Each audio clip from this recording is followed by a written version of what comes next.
Okay. Good day, people. How we doing? How everybody doing out there? How everybody doing? Thank you once again for joining us for another episode of Predator and Prey. You got me, the Predator. You got the lovely Dr. Elisa, the Prey. Always praying for peace, praying for good health, right? And you know what? People do not understand. No prayer, no power. Less prayer, less power. More prayer, more power. Much prayer, much power. And sit back and think about it. It's like these days in time, we are living in troubles of time. Right now, every time you look around, we talk about inflation. We talk about the price of food, the price of gas, the price of everything. Everything went up. So when Mm-hmm. you sit back and think about it right now, is guess what? Even as me and you was talking earlier, with a regular 9 to 5, and you don't have a partner, a husband, a wife right now that's equally yoked, then guess what? You're like poor, black, and in real trouble. Absolutely.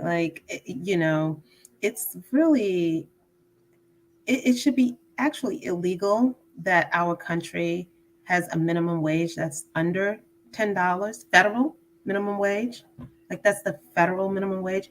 Where can you live for $10 an hour? Where?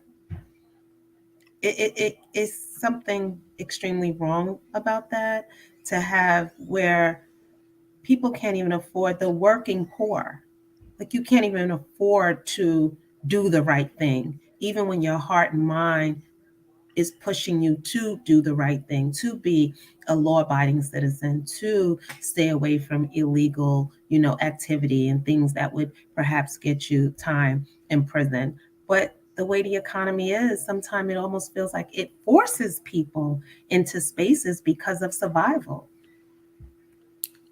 You're right. Look what Lydia say. How you doing, Lydia? Unless you have help paying for housing, it's hard. And a lot of times people do not want to understand that. You know how I look at it? Like sometime right now, I remember I go out and help feed the homeless, because I look at it, what caused these people to be hungry? What caused these people to be homeless? To me, sometimes when you sit back and think about it, some of these folks probably at one point in time was making six figures, was on Mm-hmm. top of their game, had big houses, had bank account, had everything. But people don't understand. Sometimes you can be one bad mistake, one bad move, one bad instant from being what? Homeless, for being hungry, for being unemployed. And what get me more so than anything, sometimes you watch how generous the United States government is, how they able to give billions to other country. But Mm-hmm. once again, what about the people that's here that's starving, that's Mm-hmm. homeless, that got mental illness? Why some of those billions is not being spent back into your own country? There's nothing wrong with helping others, but why can't you look out for a number one first? Yeah, there is something about that that makes you say, is it a conspiracy? Um, People of color, particularly Black African American people, Indigenous African American people who were brought over here in shackles, um, they have been oppressed for a very long time. And you would think that this country would feel as though they owe them something. And when I say something, I'm talking about reparations, some way to have an equal, financial footing so that they are able to compete in a society where they are basically, most of them are living below the poverty line. Like it's extremely scary. Like there's no generational wealth for the most part in communities of color, particularly Black, indigenous African American people. And that's sad. And it's sad. And when you sit back and you look at it right now, is guess what? We are in trouble. Hmm. We are in trouble. And what I mean by that, people do not understand how much trouble as a whole we into. If you don't got your finance in order, if you don't got everything right, guess what? Right now is guess what? You know, we might be heading to another recession.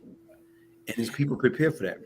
Do you think that people know even where to start in terms of creating or, accumulating a generational wealth or even a sense of financial security for themselves? Do you think that there's like, enough information about financial literacy that is given to people of color, particularly in school? Like I'm talking about early, like grade school. Do you think there's enough information shared about financial literacy so that we can sort of break these cycles?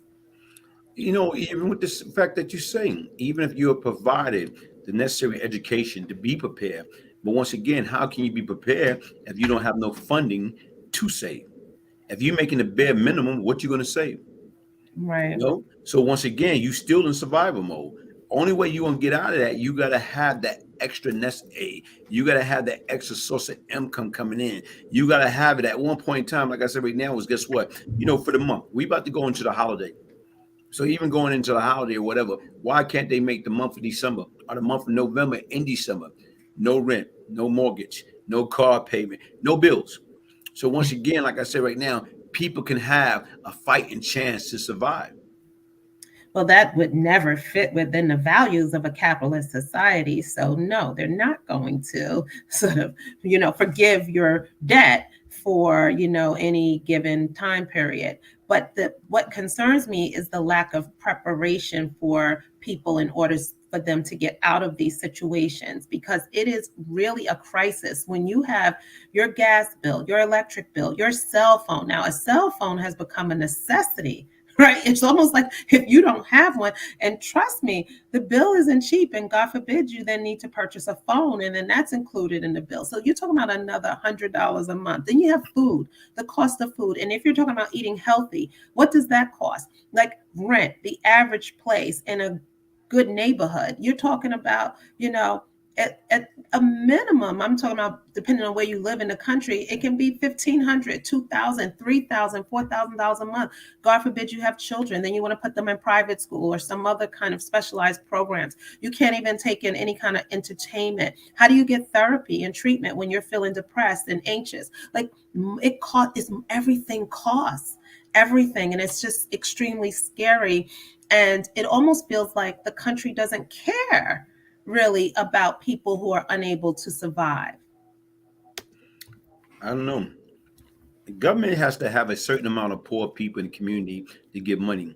It's a round robin thing. Wow, never heard that one before. Hmm.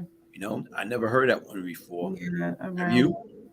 No, but I do understand. Well, there was some literature, I forget the president, that said you cannot create a permanent underclass because if you do, then they will have a significant political power if they were to unite or come together. Um, by default, it seems like African Americans, particularly, have become a permanent underclass because we don't own anything. Like we don't own distribution, we don't own, significant grocery stores or any kind of other, major corporations. I mean, of the Fortune 500 companies, I think maybe one or two are even led by Black people. Wow. Hmm. So it is very scary, and I know that even in this social media space, and I know we're going to talk a little bit later about this. This has become again a space for people of color to sort of believe that they can earn additional income and kind of be able to have some way to support their family.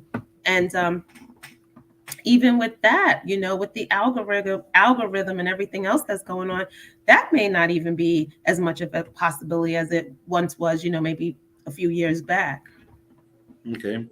Look what my man said. There's enough food to feed the need, but not feed the greed. Wow, Mm, that's deep.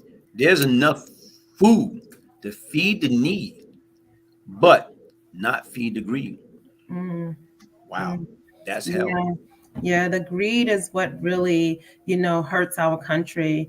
That top 1% of the population that has basically 95% of all the wealth, it's just not equally distributed. among the people. And we work and work and work until we just work ourselves into a grave, never really enjoying, the fruits of our labor. Okay. Hey, folks, I see we got some folks joining in. Hey, please hit the like button, subscribe, share. Share this with other people to bring them on to the platform so we can have a healthy conversation. Like I told you, the Predator and Prey podcast is about awakening, uplifting, encouraging, empowerment. And the difference right now, me and Dr. Lisa, what we want to do is we want to provide certain things that anybody with their in the rightful state of mind and right now, mindful and respectful, if it's something to talk about, we feel worthy to come on the platform, yes, utilize it. Because that's what it's all about. It's all about, us helping one another, opposed to us. Once upon a time, I used to be part of the problem. Now I'm seeking to be part of the solution. Mm-hmm. Mm-hmm. Yeah, we definitely appreciate everyone who joins in. Just shout out to Islam and Lydia, and of course Renee, all of you. Thank you so much for joining us and be a part of the conversation. We really do appreciate you. This has been an interesting week. Yes, it have. Oh my God, on so many levels, so much is going on. I mean, just the fact that we just opened up with, sort of like the depression and anxiety associated with just survival it's scary, right? That's very scary. And so people are dealing with their mental health challenges all around the world. It's not just indigenous to the US. The US is where we live. And so we have, a front row seat to the shenanigans that go on here. But there was a very unfortunate incident that occurred. I mean, I do see another comment about that before I get into this next story. When they had the shooting in Thomas Jefferson High School in 92, that September, New York City schools got metal detectors. My freshman year, my high school got them. James Madison, I remember that. Great book. So that's Sean Corey. Sean Corey just ordered a book, the Beyond Lucky book, the Brian Glaze Gibbs story, a true story of crack money, murder, and redemption. So Mhm. it say he was going to get it till Saturday. So I guess he got the book. And Oh, even okay. yeah, so I guess he got the book. But you look how what we talking about, like something that happened way back when is still going on, and when do it Right. stop? Hmm. Absolutely. Thinking about shooting. So, unfortunately, there was a mass shooting in Thailand, I believe yesterday. Um, well, it's yesterday. We're hearing about it today. At least 36 people were killed, and at least 24 of them were children in a child care center in northeastern Thailand, believed to be the country's deadliest incident of its kind. Authorities launched a manhunt for an attacker identified as a 34-year-old former policeman. Can you imagine that? Someone who is there to serve and protect actually becomes the assassin. According to the police department, he was suspended from duty earlier this year in relation to drug possession charges. Among the dozens of victims, his wife and stepson were also killed before taking his own life. Wow. So, yeah, Thailand, they have, their level of crime, but mass shootings is not a norm for them as it is for us in the US. So this is truly a shock for them. And yeah, may all those victims rest in peace. It really is sad that people are getting so depressed, so angry, so unregulated, if you will, um, that they're unable to control themselves, and the only answer, at least in these kinds of cases, is hurting other people in masses. Like it really speaks to the mental health of our society, and we really need to pay more attention to it. I mean, there was a study recently that said close to 60 to 70% of the population identified mental health as a significant health problem, and many said one of the key major concerns is that they're unable to find treatment, Wow. which I thought was very sad and disappointing. So we do need to put more money and resources behind mental health, and it seems like it's a global issue now. And we still have this issue with guns, because guns, at the end of the day, is how people are able to take so many lives at once. Mm. I think we spoke about it on this show, and also I did like a little skit in regards to a backpack. Are we afraid to check our kids' backpack, they book bag? Yeah. Like to me, I think honestly speaking, that should be mandatory before Mhm. these kids leave out your house in the morning time. Even right now, is guess what? Even before they go on the school bus, even before they enter into the school, check these backpack. Check, you know what I'm saying, right now with these book bag. Despite right now is guess what? This is a grown man, ex-police officer Right. He was a went grown in there that went in there for whatever reason. He killed his wife, you know what I'm saying, his ex-wife, her kid. It's like a lot of times people don't understand what people are going through. And the difference right now, life can be complicated, you know what I'm saying, hard, full of disappointment, hatred, but life can be beautiful. To man. me, everything starts from up here. Right. Everything starts from up here. Right now, if you feed yourself a bunch of positive energy, positive in, positive out, negative in, negative out. Right now, how can I love my brother and my sister if I don't love myself? So we have to get people to understand to be alive is a blessing. And each and every day bring about change. Every day is not going to be good and every day is not going to be bad, but every day is what we make it. So once again, we don't know what people are going through. So once again, there's nothing wrong with sharing a kind word. Good morning, sir. Good morning, ma'am. Oh, sir, that hat looked beautiful. Ma'am, I like your hairstyle. I like those shoes that you're wearing. It's nothing wrong with paying people compliment. It's nothing wrong with trying to be nice because you don't know what people are going through. Some persons right now was on the brink of, you know what? I don't care. But a kind word or a gentle smile can basically change their whole demeanor, change their whole outlook, change their whole decision making, what they about to do. Yeah, right. And I think kindness is definitely something that we've gotten away from for whatever reason. We no longer really are able to lean into the space of happiness, joy, kindness.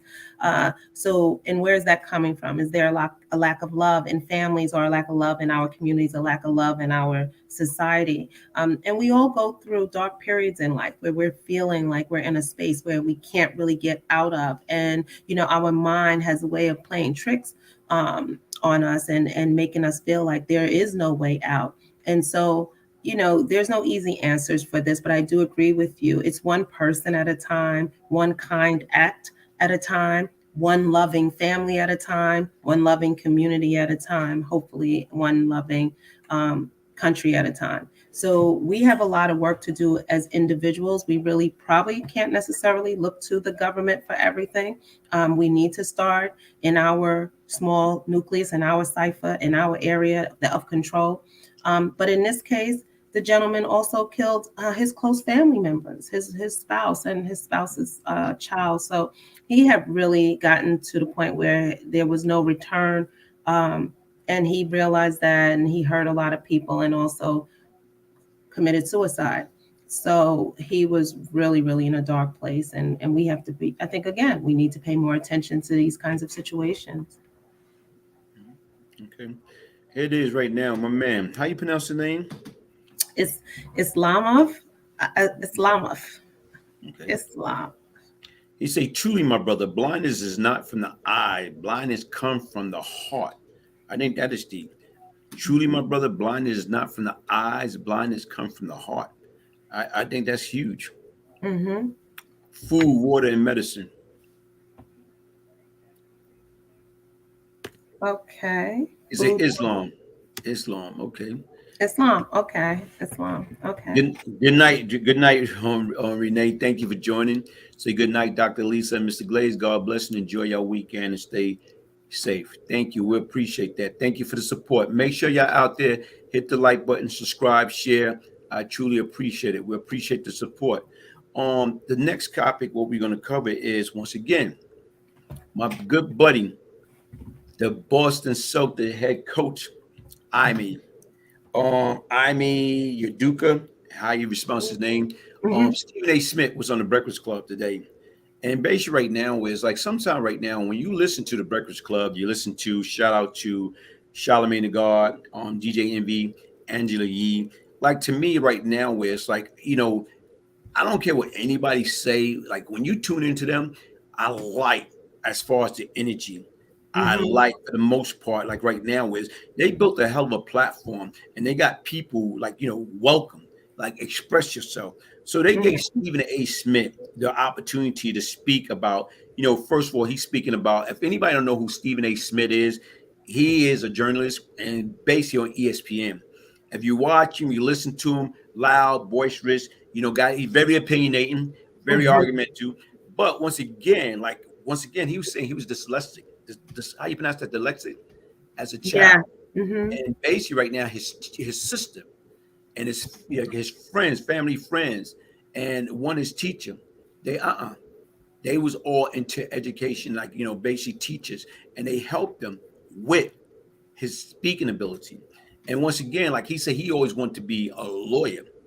But then again, after watching, Howard Cosell, watch and say anybody know anything, you dating yourself. Well, Howard Cosell was once a lawyer that became a professional, saying sports person, and he always did great interview. And one thing when Howard Cosell won everybody over when he interviewed Muhammad Ali, and basically the way Howard go into depth and how his interview style was unbelievable. But anyway, Stephen A. Smith got on there speaking about different situation, his sister, his family, about writing a book. And, his mother made him promise to not write a book until she was no longer here. And right now is like very outspoken. I think he did a great job. But he was speaking about the Boston Celtics coach and mainly right now what took place or whatever, and how this man took a team that, okay, right now, Brad Stevens had for 7 years. He couldn't do anything with them. This man came in 1 year and took them 2 games away from being NBA champion. But once again, it's not what he did on the court. On the court, they look at him as a hero, but it's off the court behavior. It's like right now, it's like we as male, right now, and I hate to say, we as male, we have two heads. We got a big head and you got a little head. And sometime right now is that little head always seem to get that big head in the world of trouble. Trouble, easy to get into, hard to get out. So basically what he was saying is right now, this man had the key to Boston. He had the key. And what he did, he threw it away because he was thinking with the wrong head. He threw it away because he couldn't control his emotion. So right now was like he's speaking about like they should have just had fire him and let him go about his way. So now being as basketball season and everybody gonna be speaking about that, that's gonna be coming back up. So they went to Shaq about and Shaq like, look, I'm not touching that because based upon everything that I've been through, I lost my family because of cheating. Because when I was in the league, I went from town to town, state to state, city to city, having a good time. I was like Bobby Brown. I see nothing wrong. We're spreading myself around, seeing every. So once again, he lost his family, but he didn't want to be a hypocrite. Speaking about this man weakness, speaking about this man, right now, every girl he see, he wanted. So what I thought was interesting is like right now, as a journalist standpoint, what he want to do is make sure when he deliver a message that he deliver a meaningful message. So once again, anybody that haven't checked out that interview, I think it was like a 30-minute clip. Check it out, man, on the Breakfast Club. I think he made a lot of sense. Yeah, I thought what was really profound about what he stated was that it was an HR matter. And how did an HR matter become a public spectacle?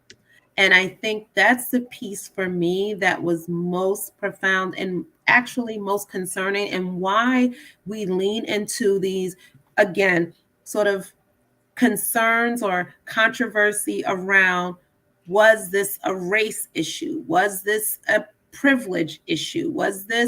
Did they, who sent them? Like, was this a conspiracy? And when we go into those spaces, people call us, paranoid. But are we really paranoid? Because these kinds of things happen all the time. In fact, 40 to 50% of people who meet each other, in regular relationships, used to meet them in the workplace. And so meeting people in the workplace is not a old, it's not a new phenomena. That's what I'm trying to say. And so for him to lose his job, like we said, I think a week or two ago, and or his career or promotional opportunities in other spaces because of a consensual relationship that occurred in the workplace that should be handled by workplace policy, just seems something just ain't right. Something just ain't right. I mean, he isn't married, and nor is it the responsibility of the company to deal with the moral aspect of it. They're dealing with the policy aspect of it. So if it is an HR issue where there was some kind of policy that was violated, then you handle it in an HR way. Why is he losing his entire, not maybe losing his income? Because in HR, if you're if you have an inappropriate relationship with a subordinate, now that's usually how it goes, right? That can get you in a lot of trouble. But there was other morality clauses in his contract. But for it to become a public, something for the public to weigh in on, it's very rare that you hear that. So what do you think was behind all of that? That's what really concerns me. And I think he was absolutely spot on about that. Like, this was truly an HR matter. And people deal with HR matters every day, every minute. But even right now, the magnitude of the HR matter, like you say, it is an HR matter. And there's a lot of things. This is not nothing new in the sports world. This is stuff that goes on daily, each and Or every any day. other world. I'm saying Yeah. right now, even in that same industry, even probably with Boston before, this ain't the first incident that Boston dealt with like this. But why such a harsh punishment? And why, like right now, what you're doing is you air him out, you suspending him, but yet, so that means he can't even go nowhere else for another opportunity. It's a different, if you fire me, now I'm free to go somewhere else. So Right. Right. Yeah, that's the part, was there a conspiracy? Is there something else going on? I mean, these are the kinds of things that make you say, you know what? Something's not right. And it also makes you really fully understand that racism and prejudice is alive and always there. It's always in the space. It doesn't give him any kind of pass, and he should have known better and sort of been able to make the decision about what he had to lose versus what he was going to gain from thinking with the wrong head, as you stated. But and him, kind of not fully aware of the kinds of decisions he made for himself that would impact him, his whole income, and his family. That was weird. But you don't want to take away from the impact he has made. He has allegedly, um, he's had some success with that team and has brought them into a good space. So should this have been a reason to just take away everything that he's worked so hard for when it was consensual? Now, if there, like we said, if there was children involved or some other type of deviance, yeah, we can say, well, he has to go. But that wasn't the situation here. It was consensual. And that was the one thing they did leak to the press, that it was consensual. So they wanted to take that out of your mind, but they did want to make an example of him. And they did. And so he lost his job pretty much. He's not going to be paid for a year. he's going to be paid partial. So right now he's not getting his full $3 million. So right now, from my understanding, like 1.5, which is Mhm. still like right now, hey, shit, I'll take that right about now. Oh yeah, that's enough money for most of us. More money than most of us, would know what to do with. Um, but yeah, certainly. I mean, okay, well, whatever it was, like, was the disciplinary action worth the actual infraction? And like I said, only person can answer that is him, because once again, he the one lost. Right now he lost it all. He lost it for what? A temporary high. temporary thrill. Well, No. at least his fiance, Nia Long, has, from what I hear in the blogs and things like that, she's made a decision to try to work with him through this difficult time. And so, shout outs to her for, hanging in there and trying to find forgiveness and give love a second chance. And let's see where it goes. So, like you said right now, from a realistic standpoint, you being a woman, and even right now, if you was Nia Long, right now, is do you think you would have been that sympathetic and that understanding and that supportive? Um, that's a great question. I don't think so.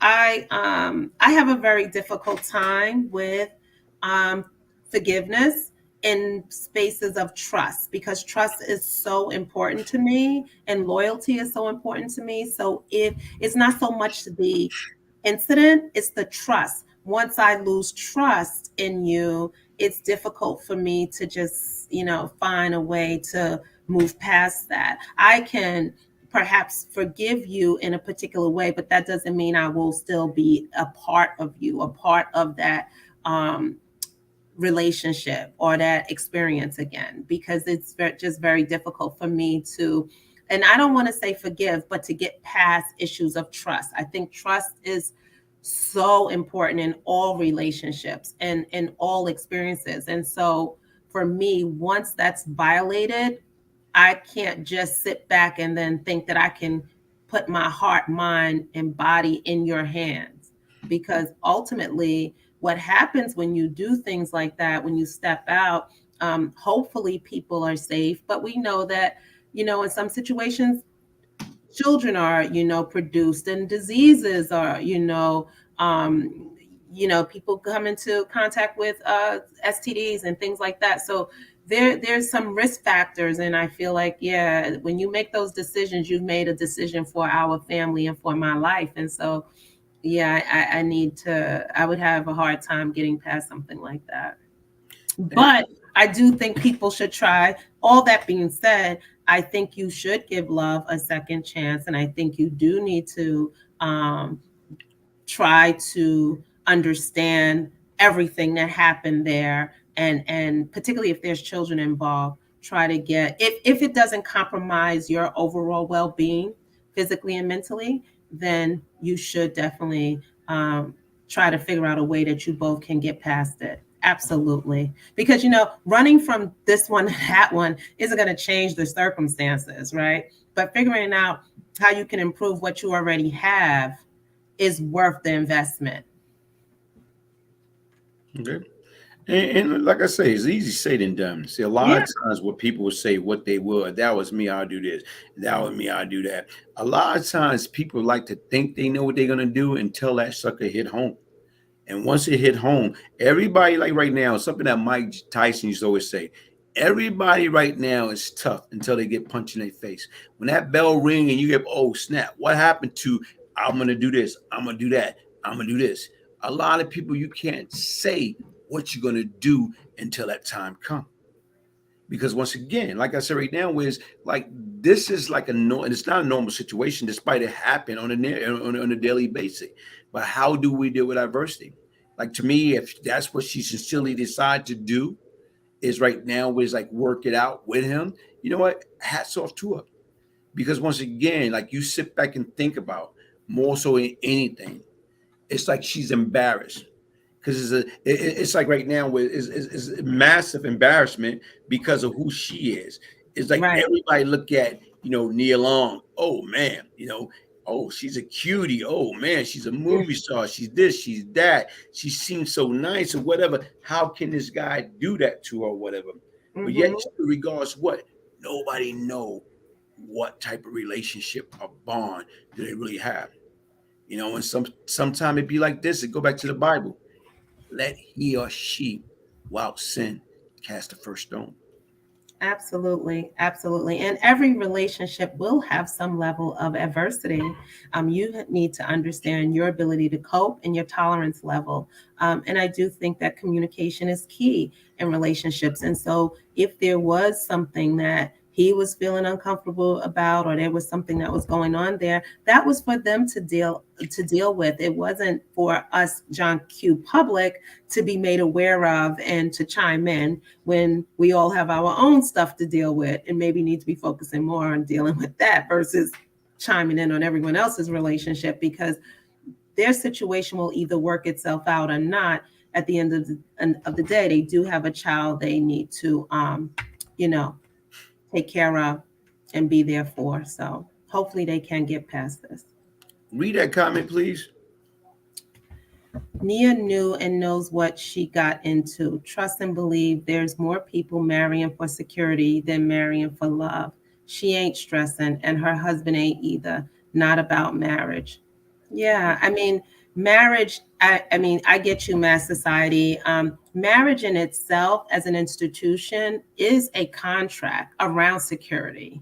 So it is not a morality clause per se in the covenant of the marriage, unless you, whatever faith you belong to. And so, because of that faith, you have used that faith as a way to um, sort of frame your, set values for your union. But in the US, particularly in other Western civilizations, the marriage itself is a contractual relationship, and it's one that's there to support the individuals that are engaged in that contract. So if it means that this person can get, health insurance because they are married to you and aligned to you, that's a support for that family. Is it the way that you guys file your taxes, or, someone needs to be there for you if someone has to make some kind of medical decision for you when you're unable to make those decisions for yourself, when you're trying to come together around financial, again, building generational wealth. It really does come from partners coming together and building that foundation together. So yeah, security is all relative. Sadly, because our society is living below the poverty line in many cases, and when I say that, I don't care if you're making $100,000. If your bills are 150, you're below the poverty line. Security is something that everyone is struggling with right now. Everyone's trying to figure out how they're going to keep their head above water, and it's a beautiful thing when you can try to keep your head above water with someone swimming with you. And like I say, look at you talking about right now and that's deep. And right now, like I say, they know, like Nia knew what she got into. And you'd be surprised, like some people have arrangement. So once again, like, guess what? You do you, I do me. I don't know, but the difference is what we have to do is not what you do, is how you do it. And you got to keep things perspective. You don't expect everybody else, like, hold on, wait a minute here. How did this blew it out of content, blew it out of proportion? Mm-hmm. That's the difference. So to me, like I said right now, guess what? Like, they're grown. And nobody say anything about, well, it was consensual. So if it's consensual, and even right now, like Stephen A say, right now is that was supposed to be HR. How in the heck something that's consensual is still out in the public? You did what I'm saying, you did what they did. They announced it. I'm saying they brought it to live TV and let everybody aware of the situation, opposed to you supposed to keep it in house. Mm-hmm. And the consensual, I mean, are you saying, I just want to understand, so you're saying because it was consensual, could it be that Nia was okay with an additional person in their partnership? I don't know. I can't I'm say not that. saying you know the facts, Yeah, but but you're saying what I'm there was a what I'm level what I'm of trying to comfort say, with this? who to say like Right, behind the scene that they don't have an open relationship? right, right, right. It was an So who HR knows? issue. It was an HR issue But the difference is right towards now, it's a lot of stuff like who to say she didn't even know about already. She probably already knew about already. So it's not like right now is they probably have an open relationship that they don't have no secret. So this is what I'm doing or whatever. Are you okay with this? Is that's the difference. It's like right now is guess what? You know what? Do what you need to do. It's what it's almost remind me of. It remind me of brothers, because I know plenty of brothers out there did biz. They marry, they got girls or whatever. And the bottom line is right now, how can you ask a woman not to be, I'm saying, a woman when you've been in there 5, 10, 15, 20, whatever. But you right now, they want to be with you. So to me, it's like it's only right. Listen, man, like I remember like years ago, when I used to tell people, yo, I know what I was up against, step off. Go ahead, leave. Because right now I understand situation, circumstance. But it's right now, no, I love you, I care about you, I want to stay. Okay, cool. If that's the way you really feel. Only That was thing my the girl saying they want to stay with you despite what the situation was. yeah. Yeah. So Oh, totally. so they Totally. want to stay with you, they want to be there and all this other stuff. Right. I said, listen, okay, I'm a realistic. I know you're a woman. I know you got needs. I said the bottom line is only that I'm saying right now, if you want to be with me, we're gonna make this work or whatever. Only that I'm asking you to do. If you get that urge and you get that desire, go to South Mukaloka and do it with somebody from South Mukaloka. Why I say go and do it with somebody from South Mukaloka? I don't know nobody in South Mukaloka. Mm-hmm. So guess what? Like whatever you do, you know, I don't know nobody, so it can't get back to me. But the chances are, when you're gonna do it with my best friend or my brother, so it's gonna get back to you. So it's not what people do, is how they do it. It's not what people say, is how they say, and that's just the bottom line. So that's what I'm at. Yeah, I mean that goes back to the boundaries, the trust, the respect, right? For the relationship and what you guys are trying to build together. And like you said, everyone has different circumstances and ways that they manage and handle their relationships. And again, based on different stages and your own like sort of maturity and sort of comfortability with your life and your circumstances, certain things that maybe you didn't necessarily agree with 10 or 20 years ago is different today. So we're constantly evolving and changing and growing. And the beauty of knowing someone for a long time is that you do feel a level of comfort and trust and security, meaning holistic security with that person. And so, you know, sometimes you are willing to like just forego, like whatever people are doing just to maintain the friendship. Again, the Nia has decided to give love a chance or work through the circumstances, and we'll see. I mean, a couple of people announced they're getting divorced this week. I think Tia Mowry, right, one of the twins from that show. Well, I think she was. I don't know which one is which. I get them both confused, but she was married for 14 years and she's getting a divorce. And people are just constantly kind of evolving and moving. But I could tell you, as difficult as it is in our society, it's hard to just do everything on your own. So I hope that people are trying to figure out how to stay connected to one another, how to love one another, how to have a healthy relationship, a healthy friendship, healthy communication, healthy support, healthy, love and boundaries and respect for one another, because you do need that support system in your life. You will not have your family all the time, and that's the way that we keep our society growing and evolving. Yeah. And like I told you right now, honestly speaking, guess what, man? It's no secret. It's like whatever's in the dark, eventually gonna come to life. So in actuality, right now, we don't want nobody to hold us accountable or be in our business. Do it right the first time, so you don't even have to worry about that. Keep people out of your business, man. Like I told Right. you right now, do not broadcast, do not, especially people don't understand when you got a name or you got a reputation or you got a following or you somebody, people gonna watch you. People always gonna watch you. Absolutely. They're gonna be on top of you. And so to me, it's not what you do, is how you do it. It's not what you say, is how I say it. It was probably like Tom Brady and wife just got divorced. Lord, yeah. Mm, So wow. that's what I'm trying to tell you, man. Look, so it doesn't matter. Money ain't gonna keep you. They both secure. From my understanding right now, is she worth more than him. Oh, okay. So Yeah. You she's have at a happy 400, he's at relationship. 200. So So money isn't everything, but it is certainly for those who don't necessarily have those means. A relationship is maybe a key way of them sort of finding their way out of poverty or out of those difficult situations, because two incomes, if you will, is better than one.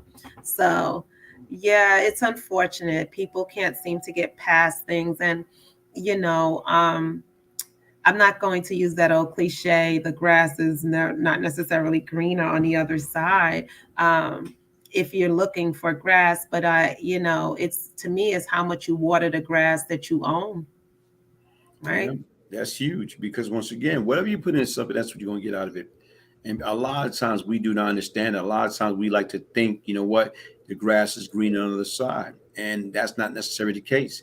When you can have that queen, that princess, that prince, you know what I'm saying, that king that you're looking for, they can be there the whole damn time. But it all depends upon what you putting into them.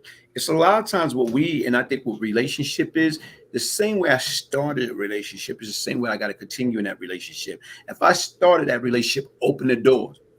If I start a relationship every other week, you got fresh flowers at your job. If I start that relationship dating you, taking you out, you know what I'm saying, right now to dancing, to dinner, whatever. It's right now is you always have to keep chivalry alive. If I start to open that door, I got to continue to. I Mhm. can't just drop it. I can't stop working out, like looking good. Oh, I got her. I don't got to worry about her. She's going nowhere. But if I stop saying how beautiful she is, oh, babe, what you got on? Damn, girl. If I stop that, I've stopped giving that attention to make her feel lovely, like a woman. You make me feel like a natural. If, Natural if you stop woman. that, then guess what? Somebody else can be like, damn. They're gonna be like Rick James and say Rick James and Smokey Robinson. You're looking good all over her again. Like, wait a minute, hold up. You Yeah. because once again, what you stop doing, somebody else gonna come along and do it for you. And that's what opened the door.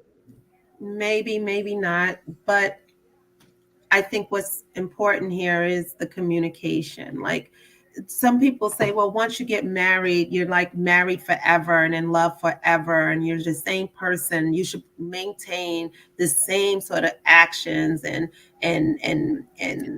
experiences that you had together from the time that you met. Like that can also be all fairy tale too. What's important is your consistency in character, your consistency in behavior, your consistency in, just actions, like how you respect me, how you love on me, how you treat me, how you love our family, how you protect our family, how you profess for our family. That the consistency in that should be there. And I think that that's how relationships grow. But do people fall out of love? All the I mean, time. the question is, maybe they never was really in love. You know what? But then again, like I said right now, is no, I think what will happen is we get too comfortable. Then you're taking love for granted. You're taking things for granted. You think, well, he ain't going nowhere, she ain't going nowhere. But like I told you, it's more or less right now. You go at work and like, hey, doctor, damn girl, you look good. What you doing? If you're not getting the same attention, if you're not getting that same attention at home. Like I told you right now, is you can watch, you can see every man, every woman like a compliment. And to me, right now, they're not getting it. If somebody every time they come around, man, damn, sir, I like it when damn, you looking good in that suit. Oh, girl, you looking good in that dress. Yeah. So then you're saying it's not the compliment so much, it's the deficit on the other side. Mhm. It's like right now A void because that someone else is filling. yeah, And the fact that that person is allowing for themselves to be sort of bought into that, right? To kind of I feel good. think I should put it like this, right? I think a lot of times people, like you go about it, like okay, you take pride in the way that you look. So even though you take pride in the way that you look, but then again, when you start like saying if you home, you married, and you're not getting that compliment when you go out the house. Oh, girl, look out, man, babe, you look good. Right now it's like normal, it's nothing. Oh, good night, baby. Oh, good. Have a good day at work. Nothing more. But then when you get to work, you got the janitor. Damn, doc. Every time I see you, you looking, man, girl, you looking. So it be like when people start paying that compliment, sometimes you look forward going to work for somebody to pay you that compliment. Mm. Because once again, wait a minute here. So what I'm trying to say right now is you'll be surprised. We are human. It's no different going back to grade school. We used to like going to school so people can tell you, man, you look good.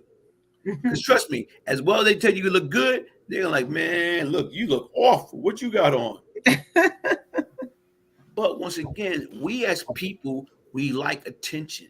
We like to We're feel social beings. Yeah, we're social beings. we like that. And if But you're you not, would be surprised, though, Glaze, that when you look at the data, they say most married couples, after a certain, after the honeymoon stage is over, whatever that is for you, only have sex maybe 10 to 15 times a year. And they communicate less than 10 words a day. but once So, I again, mean, so that's do that's most married, that's a lot of so married. so so but once again, if you sit back and think about it, what happened? Is it even a marriage, or it become a institution, whereas we need each other to pay these bills, we need each other to keep a roof over our head, we need each other to pay for these cars, we need each other to put our kids through school.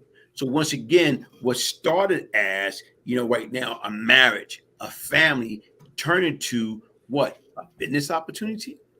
I think it goes back to what the gentleman said. Like it becomes like a marriage of convenience for the purposes of survival. It's like staying in a job you don't like. You Mhm. stay in that job because, I mean, people as their relationships is as good as your options. It's like a job. You can't find a decent one, so you stay in one for 20, 30 years, one that made you miserable and basically probably took 20 years off your life.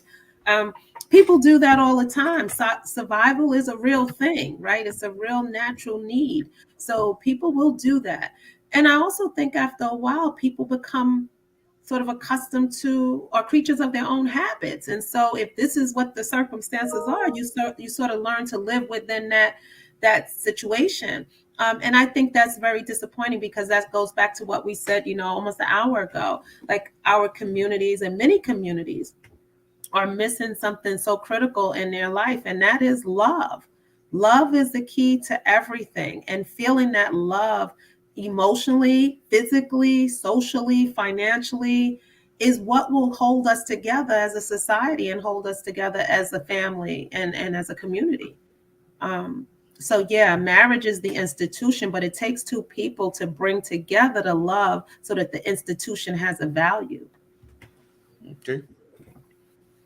So we are like, wow, that took a lot. Anytime we start talking about relationships, it's like, whew, I start sweating and perspiring. Like, oh God, who wants to talk about that? It's so so much so complicated. But I think there is another story I wanted to cover. I mean, we can quickly like talk a little bit about Kanye and the White Lives Matter shirt and that whole fiasco. I mean, Kanye being Kanye, basically said he was trying to raise awareness for the opposite side of uh, the society and their situation. I don't think we need to spend too much time on No, Kanye. but I like that, because once again, sit back and think about it. What you have to say about that whole little situation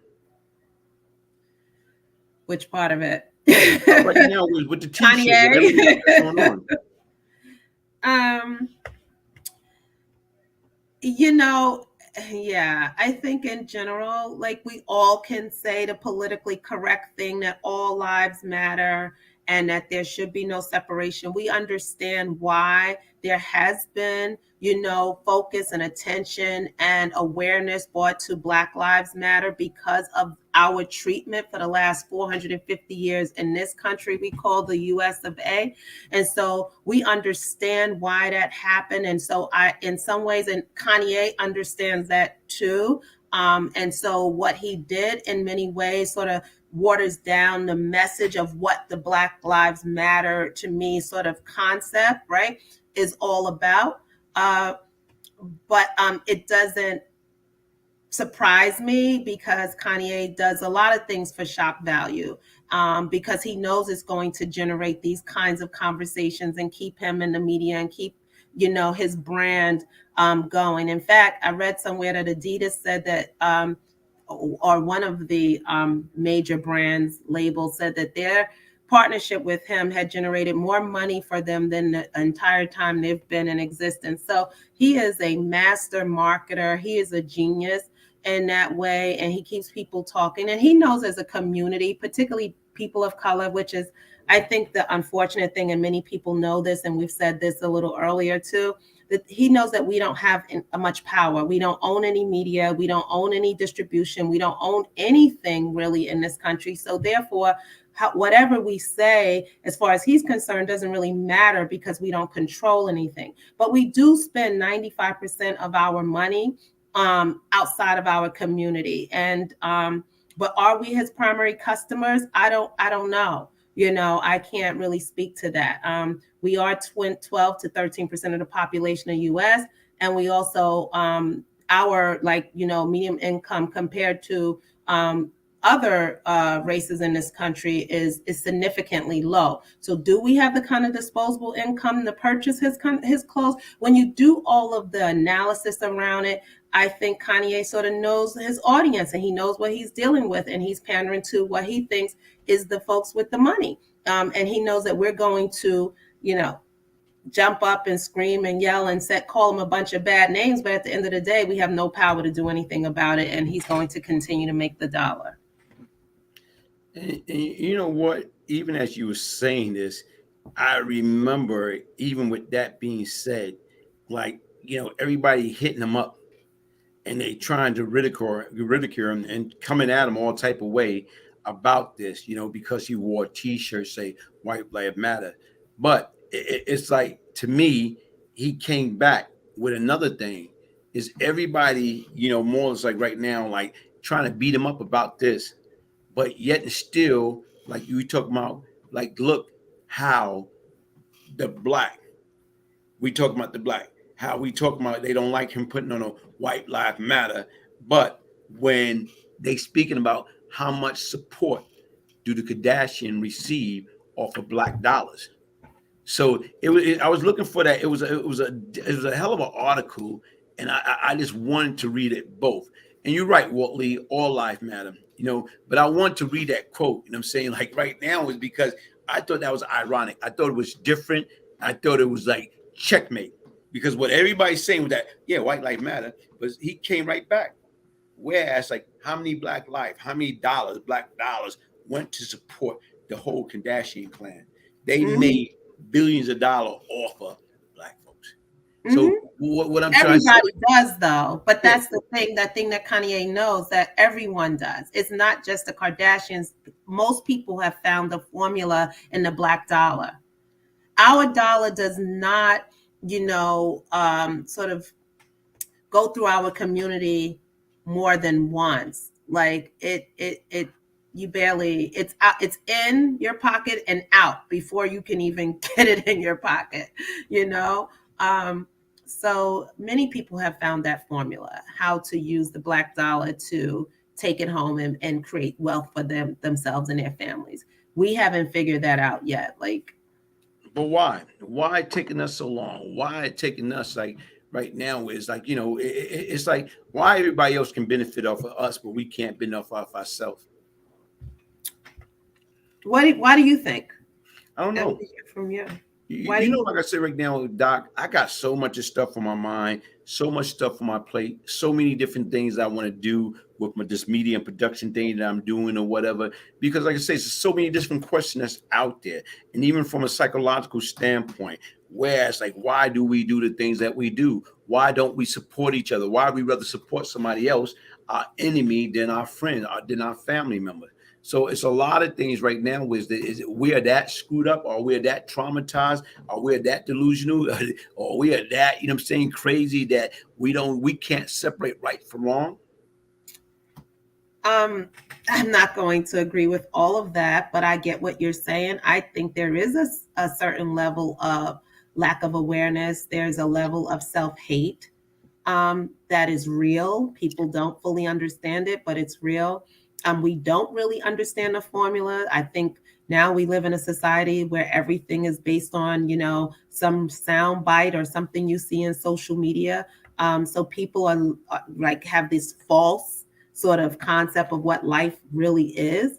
And when you live in major cities and the communities are relatively well-to-do and things look good, everything looks good to you. But if you go to some communities around this country and you see how people live, you will be shocked. And so I think it's the lack of awareness. It's the lack of the information that's shared. I think it's the lack of, people completely understanding the formula, what it will take to get us out of this.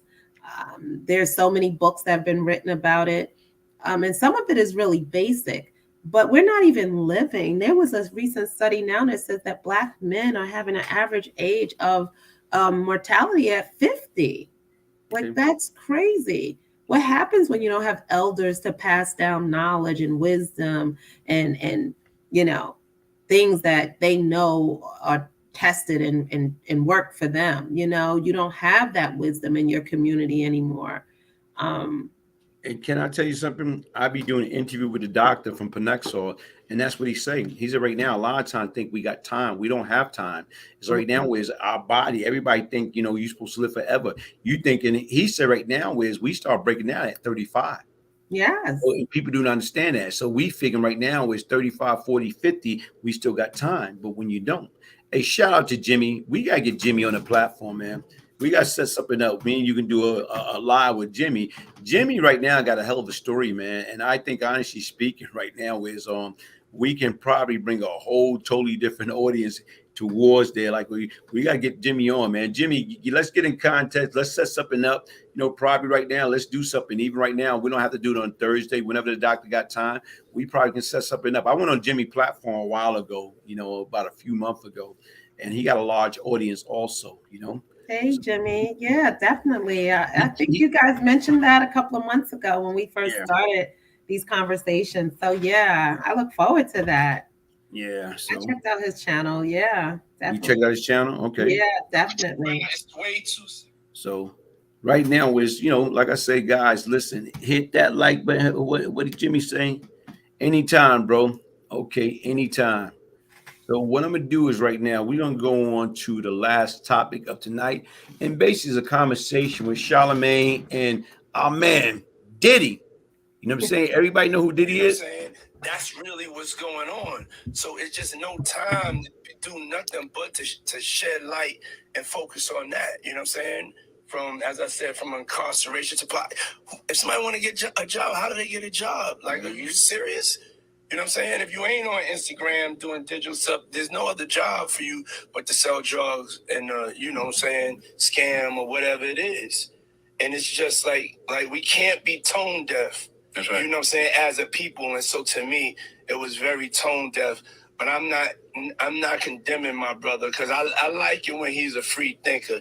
But I just think that this time is the wrong time because we don't need to get distracted. We really need to know what's going on. Besides Instagram, what's going on in our communities. So once again, that was a message for Puff on Charlemagne. I'm gonna tell you right now, it's way too serious now. We sitting here, we like this, we less than 1%. Instagram got the algorithm, TikTok got the algorithm of just niggas just having fun, black people just having fun, brown people just having fun, and everybody is starving at a level that I don't think people know. You know what I'm saying? That's really what's going on. So it's just no time to do nothing but to shed light and focus on that. You know what I'm saying? From, as I said, from incarceration to if somebody want to get a job, how do they get a job? Like, are you serious? You know what I'm saying? If you ain't on Instagram doing digital stuff, there's no other job for you but to sell drugs and you know what I'm saying, scam or whatever it is.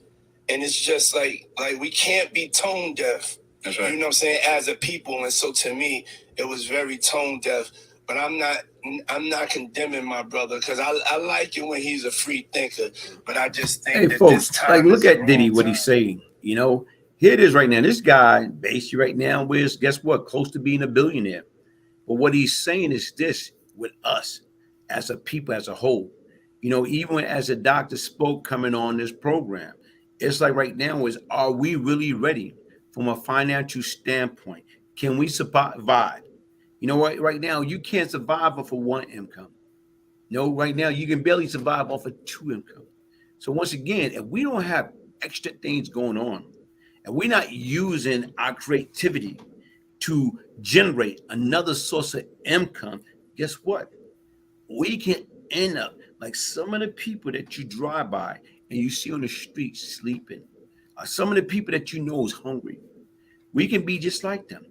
And everybody don't understand. Guess what? You have to be ready for the unexpected. It's no defense for the element of surprise. We don't know. We are living in troublesome time. And even something that I say, you watch how people are struggling, trying to make things meet, trying to pay bills, trying to survive, trying to prevent that eviction from happening, trying to prevent these kids from going to bed hungry. They are doing so much. But to me, sometimes when I watch and I listen to how much money that Congress, like Biden, pushed through, and Congress signed over to these different countries, billions of dollars to help them. Like I say, it's nothing wrong with helping. I'm saying? These other countries, a time of need with the war and everything else that's going on. But the difference is, what about us? What about the taxpayer? What about the people that born and raised here? We so quick to lend a helping hand for the outside world. But what about the people that's right here, right now? I'm confused. So even with this man saying this, man, listen, man, and we don't start getting together, I'm saying supporting each other by any means necessary, the right way, guess what?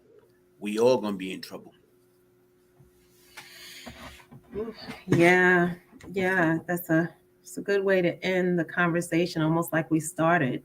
I think that clip actually validated everything that we said earlier. Mhm. That we're all really just skating on thin ice and trying to figure out what to do day to day. Most of us don't have more than 5,000 in savings. Most of us don't have life insurance. Most of us don't have quality health care.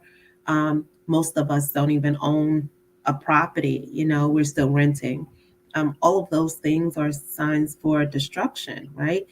Because as you get older, it's hard to sustain anyway, and we're not getting the kinds of skills or developing the kind of capacity in order to have jobs that are in demand, or creating, businesses that can go to scale. We're not even developing relationships in all walks of life. Like, these are things that, we are living in a global market now. So it's up to us to really make friends in India and in China and different places, so that we can have like these relationships with our brothers overseas, because they do have a land, and Africa, they do have a continent, they have resources and things that America have kept from us as a people. And we depend on America so much to educate our children in this inferior education system. We have people tell us what a healthy relationship looks like, and most of the people that we see that they present to us in the media know nothing about a healthy relationship, or have never presented to us a healthy relationship. And we have people in our families where we've seen some remnants of healthy relationships, but we'll dismiss that because we're too busy watching what I consider mainstream media, so they can feed us this psychological warfare. I mean, it's something about our people that we consume. We overeat, we overindulge, we participate in this mainstream way of thinking, and it has destroyed us as a people. And I agree with him like 100%. I've seen his growth. Amen, and shout outs to him for bringing this up, because he has been criticized a lot of ways, but it seems like he's sitting on that. He understands I'm on the other side of time, like you said. He's on the other side of 35, if that's it, right? He's on the other side, and he's like, I'm going to live the best way I can and try to leave this world with imparting some knowledge on my people. It's an unfortunate situation, and it's there's little things we can do, but we're so in denial about it. We fight against our own survival.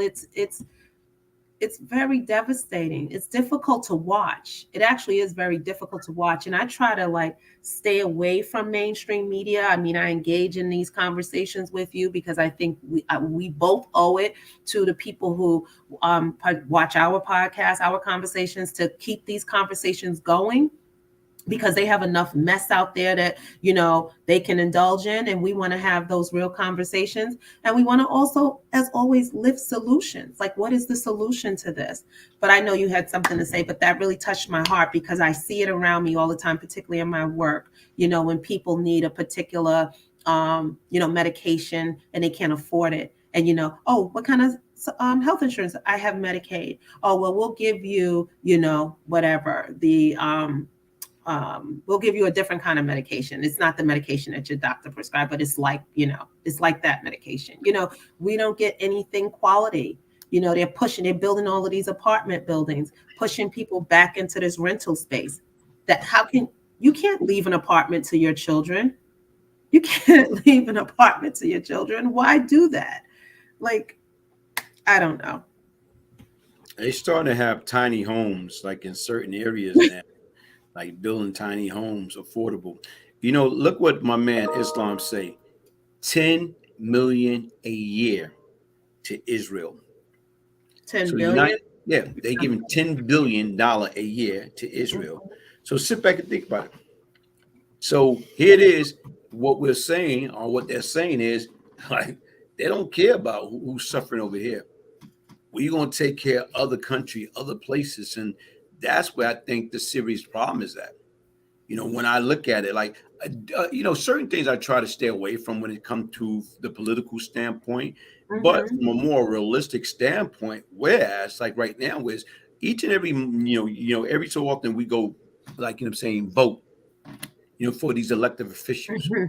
So even with that being said, when you vote for every 4 years for the president, every so often for the senators and the congressmen and congresswomen and all that, but once again, why are we voting for people that right now voting on sending money to all these other countries that they not even taking care of the business at hand?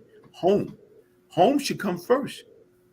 That's like, like to me, like, that's like to me, like right now, it's like here it is, you and your husband, me and my wife or whatever, something happened. And right now is I decided, well, I'm gonna take all the food out the cabinet, out the refrigerator, out the freezer. And what I'm gonna do is I'm gonna go ahead and donate it to charity. So now when my wife or your husband come home, where's the food at?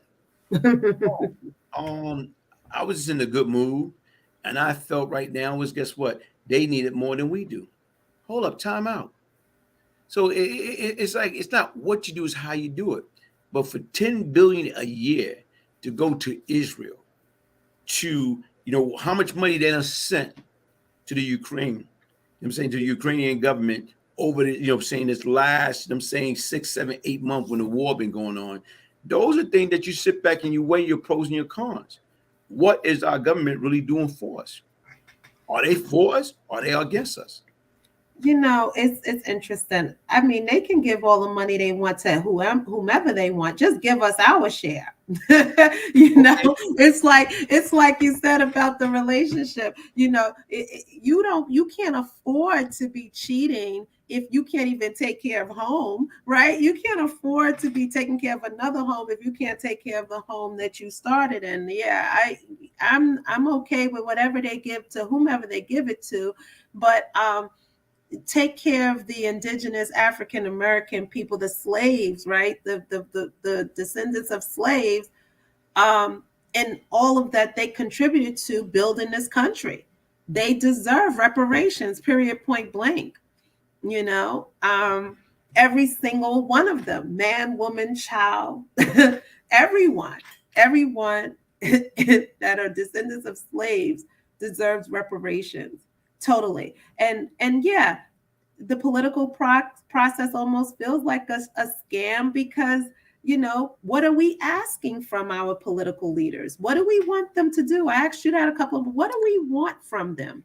What is the expectation? Do we put any demands on them? Do we say, in order to get this vote, I need these 7 things to be on your agenda and an action plan for completion, right? And who are the constituents and individuals within the party that can help you bring this to fruition? I mean, I don't know if we have a clear agenda.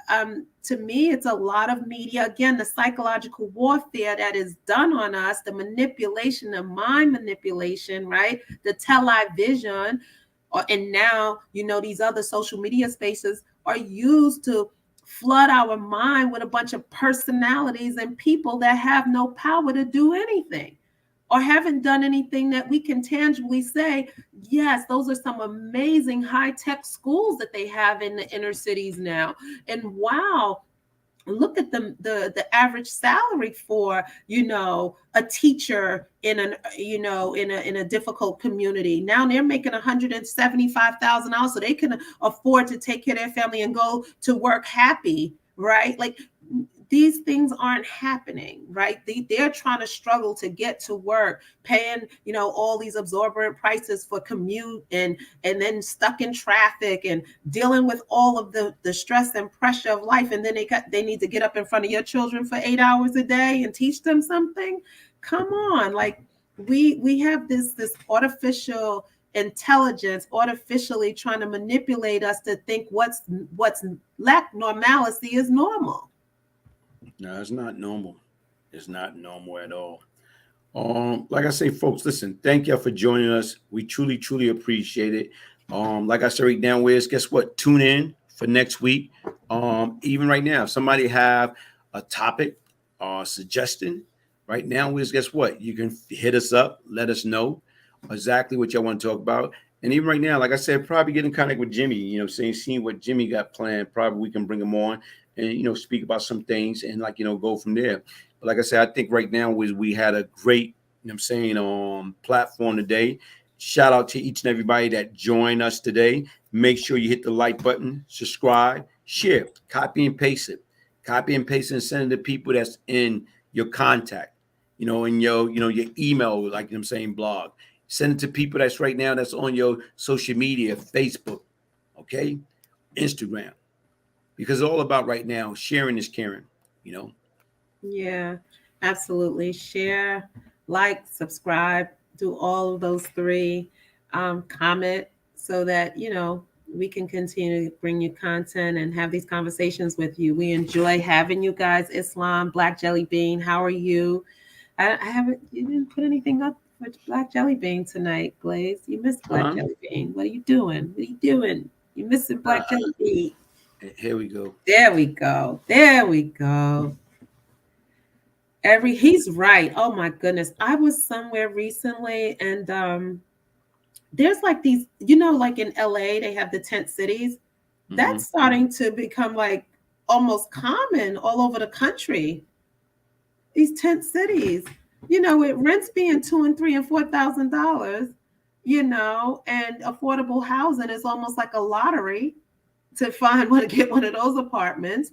Nobody's leaving anyone a home, and even if they do leave them a home, the people that you have in your family to leave the home to, they can't even afford to take care of a home. So even if you left it to them and gave it to them, like, here's your home, all for you, paid off in full, they couldn't take care of the water bill, the gas bill, electric bill, the roof, everything, like internet, like they're just, it's incredible. It's crazy. And like I tell you right now, that's what I'm trying to tell you. It's like when you sit back and you watch or you see what's going on or whatever, it's like we got to get it together. We have to. And like even right now, like it's kind of ironic, like even as I'm listening and like my man telling me how much money is going to Israel each year, but yet and still look what we got going on in our own backyard. How can I clean your backyard when my backyard is dirty? I want to have issues and problems that I'm to act like I don't even know exist. But I can it's the same. Okay, here it is right now. Everybody like to say how much they love God. Okay, you never seen God, but how much you love Allah. Yeah. So when you got your neighbor or you got your brother and sister, like it's right now is you rather support those that you don't know opposed to supporting those that you do know.